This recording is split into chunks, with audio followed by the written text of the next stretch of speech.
Welcome students. आज के हमारे इस लेक्चर में हम रियल नंबर्स चैप्टर का एग्जांपल नंबर 3 सॉल्व करेंगे। तो देखते हैं इसमें क्या कहा गया है।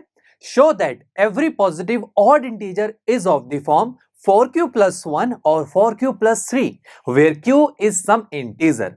दोस्तों यहां पर हमें बोला जा रहा है कि हमें शो करना है कि हर एक पॉजिटिव ऑड इंटीजर की जो जनरल फॉर्म होती है वो या तो 4q plus 1 होती है या फिर 4q plus 3।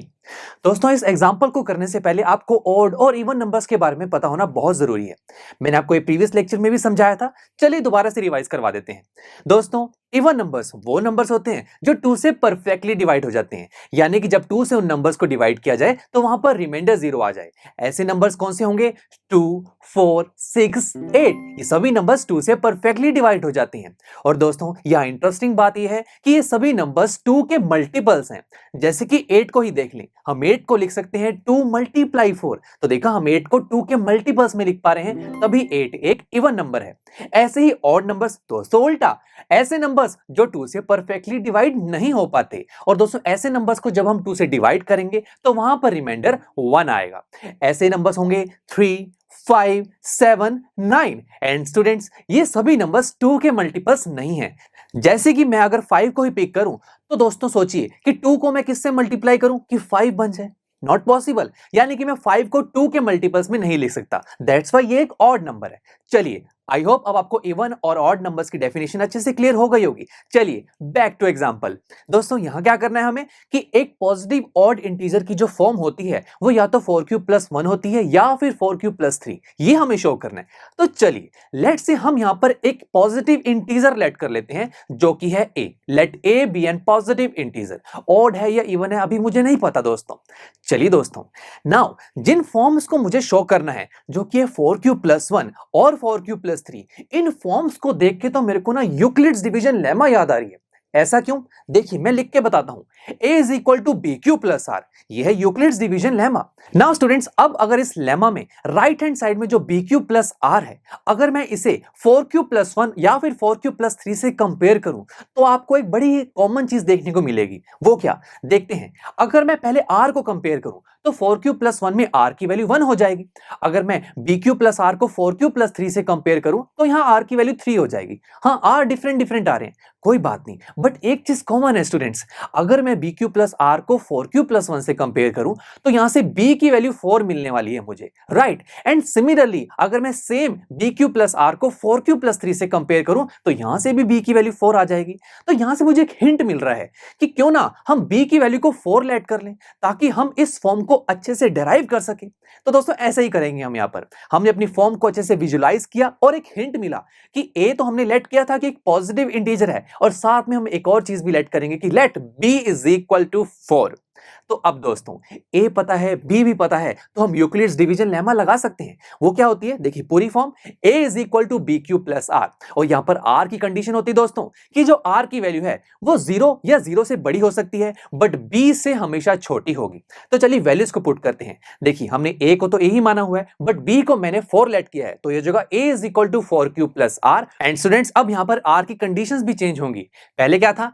r is greater and equal to 0 but less than b, but यहां पर b की वैल्यू 4 पुट कर दी है, तो यहां पर हो जाएगा r is greater than equal to 0 but less than 4। दोस्तों यहां से हम r की कुछ बड़ी मजेदार वैल्यूज निकाल सकते हैं। कैसे? देखिए यहां से मुझे पता लग रहा है कि r की वैल्यू 0 के इक्वल हो सकती है, 0 से बड़ी हो सकती है और 4 से छोटी हो सकती है। मैं इसको सोच के r की वैल्यूज निकालता हूं। देखिए मैंने क्या बोला? r की वैल्यू 0 हो सकती है, 0 मान लेते हैं। r की वैल्यू 0 से बड़ी हो सकती है, 0 से बड़ी वैल्यूज काउंट कीजिए। 1, 2, 3, 4 नहीं, 4 नहीं मान सकते। क्यों? क्योंकि मैंने आपको बोला था कि r की वैल्यू 4 से छोटी होनी चाहिए। तो इसका मतलब ये हुआ कि यहां पर जो r की हमारे पास कंडीशन है, इसकी रेंज में तो हमारे पास सिर्फ 4 ही वैल्यूज आ सकती हैं, 0, 1, 2 एंड 3। तो अब चलिए दोस्तों हम यहां पर r की वैल्यूज को 1 बाय 1 अपने यूक्लिड्स डिवीजन लेमा का जो एक्सप्रेशन है उसमें पुट करते हैं। सबसे पहले r की वैल्यू को 0 पुट कीजिए तो मिल जाएगा a is equal to 4q plus 0। Now उसके बाद हम 1 पुट करेंगे तो 4q प्लस 1, सिमिलरली 2 पुट करेंगे तो 4q प्लस 2 एंड लास्ट में 3 पुट करेंगे तो आएगा 4q प्लस 3। अब दोस्तों देखिए यहां पर कितनी इंटरेस्टिंग चीज आपको देखने को मिल रही है।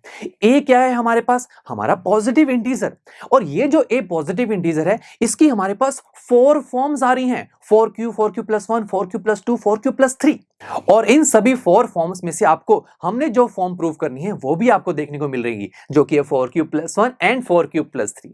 अब दोस्तों प्रॉब्लम ये है, यहां पर तो मैंने ए को सिर्फ पॉजिटिव इंटीजर माना था, ऑड इंटीजर तो नहीं माना था ना, तो मुझे कैसे पता लगेगा कि ये 4q+1 और ये 4q+3 ये ऑड इंटीजर की ही फॉर्म है।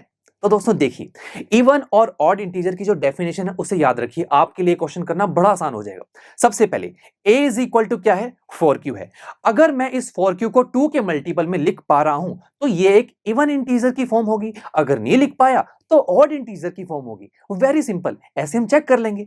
अब 4q को मैं लिख सकता हूं, देखिए अगर मैं लिखूं 2 मल्टीप्लाई 2q, देखा दोस्तों मैं 4q को 2 के मल्टीपल्स में लिख पा रहा हूं, तो दोस्तों ये तो एक इवन इंटीजर की फॉर्म होगी। अब मुझे कैसे पता लग रहा है कि ये इवन इंटीजर की फॉर्म है? स्टूडेंट्स आप q की वैल्यू कोई भी इंटीजर यहां पुट करके देख लीजिए, आपके पास हमेशा एक इवन नंबर ही आएगा। देखिए मैं वेरीफाई भी करवा देता हूं, q की वैल्यू लेट्स से मैं 1 पुट कर देता हूं। अब 1 पुट करेंगे तो 2 मल्टीप्लाई 2 हो जाएगा 4 ही तो आएगा। देखिए 4 एक इवन नंबर है, ऐसे 2 3 4 आप कोई भी इंटीजर पुट करके देखिए आपके पास एक इवन नंबर ही आएगा। तो यहां से कंफर्म हो जाएगा कि ये एक इवन नंबर की फॉर्म है और ये मुझे नहीं चाहिए, मुझे तो ऑड इंटीजर की फॉर्म चाहिए। नेक्स्ट देखते हैं 4q+1, क्या आप यहां से आप 2 कॉमन ले सकते हैं? नो माय फ्रेंड्स, तो यहां से मुझे पता लग रहा है कि 2 मैं कॉमन नहीं ले सकता, 2 का मल्टीपल नहीं बना सकता इसको, तो यानी कि ये है हमारे पास एक ऑड इंटीजर की फॉर्म। इसे वेरीफाई कैसे करें? वैल्यूज पुट करके, क्योंकि वैल्यू 1 2 3 कुछ भी पुट करके देखिए आपके पास हमेशा ऑड नंबर आएगा। लेट्स से मैं 2 पुट कर देता हूं, 4 मल्टीप्लाई 2 इज 8, 8+1 साथ में 1 भी है इज 9, 9 एक ऑड नंबर है, तो देखा ऑड नंबर सारे हमारे पास, तो यानी कि ये 4q+1 एक ऑड इंटीजर की ही फॉर्म है। नेक्स्ट 4q+2, दोस्तों 4q+2, क्या मैं यहां से 2 कॉमन ले सकता हूं? हाँ बिल्कुल, देखिए 2 कॉमन लूंगा तो ब्रैकेट में रहेगा 2q+1, तो यानी कि मैं इस 4q+2 को 2 के मल्टीपल्स में लिख पा रहा हूं, तो ये एक इवन इंटीजर की फॉर्म है और ये मुझे नहीं चाहिए। क्रॉस करते हैं। नेक्स्ट दोस्तों 4q+3, यहां से मैं 2 कॉमन नहीं ले सकता, तो ये एक ऑड इंटीजर की फॉर्म होगी। तो देखा यहां से हमने ये प्रूव भी कर दिया कि सच में ये 4q+1 और 4q+3 एक ऑड इंटीजर की ही फॉर्म है, और यही तो मुझे शो करना था कि अगर a एक ऑड इंटीजर है तो उसकी 2 ही जनरल फॉर्म्स हो सकती हैं, 4q+1 एंड 4q+3। अब मजेदार बात तो ये है दोस्तों, लेट्स से आपके एग्जाम में एग्जांपल में ये चेंज कर दिया गया, एवरी पॉजिटिव इवन इंटीजर बोल दिया गया, तो कोई दिक्कत नहीं है दोस्तों, यहां तक आपको बिल्कुल सेम करना है। बस जो इवन इंटीजर वाली फॉर्म्स हमने क्रॉस की हैं उसे हम टिक कर देंगे और ऑड इंटीजर वाली फॉर्म्स को क्रॉस कर देंगे। Very simple. चलो अभी के लिए तो ऑड पूछा गया था तो हमने ऑड वाले को ही टिक किया, तो कितना इंटरेस्टिंग और सिंपल सा एग्जांपल था दोस्तों। चलिए अब हम नेक्स्ट लेक्चर में हमारे इस रियल नंबर्स चैप्टर का एग्जांपल नंबर 4 सॉल्व करेंगे। So see you in the next lecture. I am sure students आपको ये लेक्चर काफी पसंद आया होगा, और ऐसे ही मजेदार तरीके से अपने हर एक कॉन्सेप्ट क्लियर करने के लिए डाउनलोड कीजिए PU Stack ऐप को, जहां पर आपके पास और भी बहुत सारे ऑप्शंस होंगे, जैसे कि back exercise solutions, tip videos, sample papers and much more. So what are you waiting for? Download the app now.